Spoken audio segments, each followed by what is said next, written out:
Hello and welcome to the Listening Posts unboxing channel on YouTube. Today I'm unboxing Macintosh's brand new MB20 Bluetooth transceiver. Now, although they list it and market it as a Bluetooth receiver and secondary a transmitter, this is so much more. In its price and category, it's a stunning DAC as well, running a 32-bit 192K DAC. Utilising its digital inputs, this will modernise any old amplifier and allow you to input digital and Bluetooth, as well as potentially transmit analog to a set of headphones as well, all in crystal clear, absolutely perfect quality.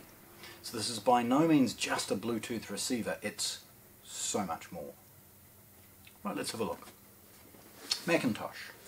Now, again, most people will be aware of the packaging size associated with most Macintosh products.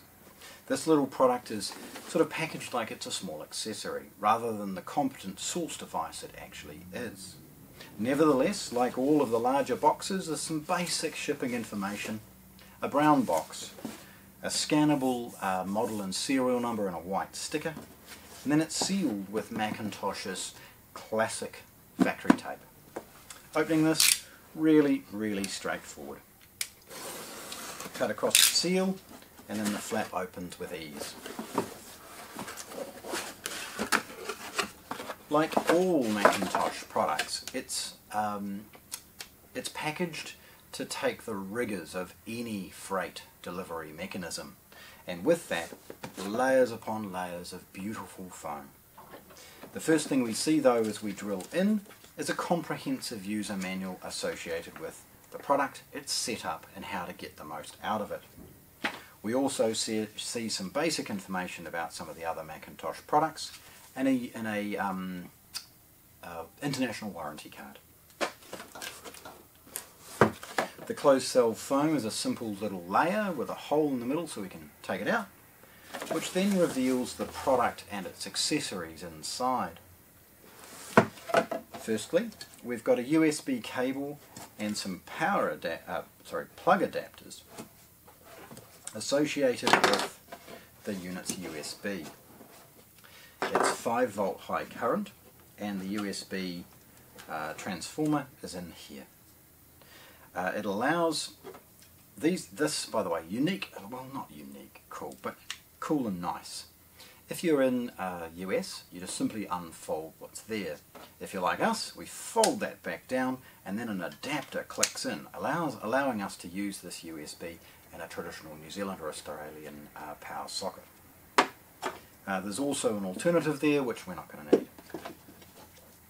There is the Bluetooth aerial, beautifully made, gold fitting and a nice little fit and finish.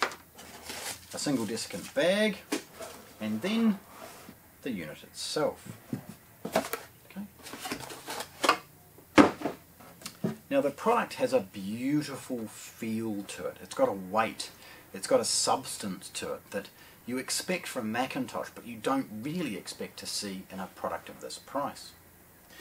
The top is protected with a scratch-free little piece of plastic, and it does say removed before operation.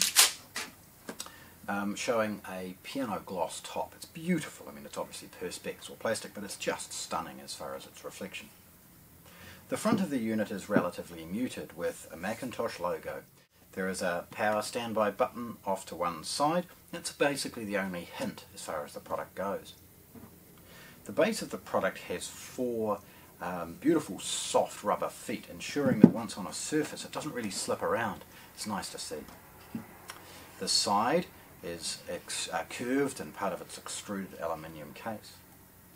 It's at the back that the magic really happens though, and this is where the inputs and outputs are critical to the performance of the product. Unlike most of the products in its class, this has both balanced and analog left and right inputs, enabling it to become a transmitter across the room to high-end headphones or other devices if you might choose. Ideal for people that might have a traditional stereo and want to take that source and just beam it around the house temporarily as they wander around. Most importantly for this though, it has a coax and optical digital input, both on top of each other, and the ability to be able to select between the transmitter and receiver options on board.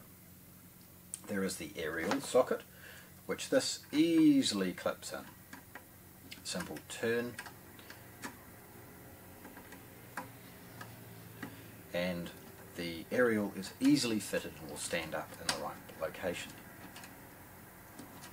Beside the Bluetooth aerial, there is the 5 volt 2.4 amp input, and then the coaxial and optical digital outputs.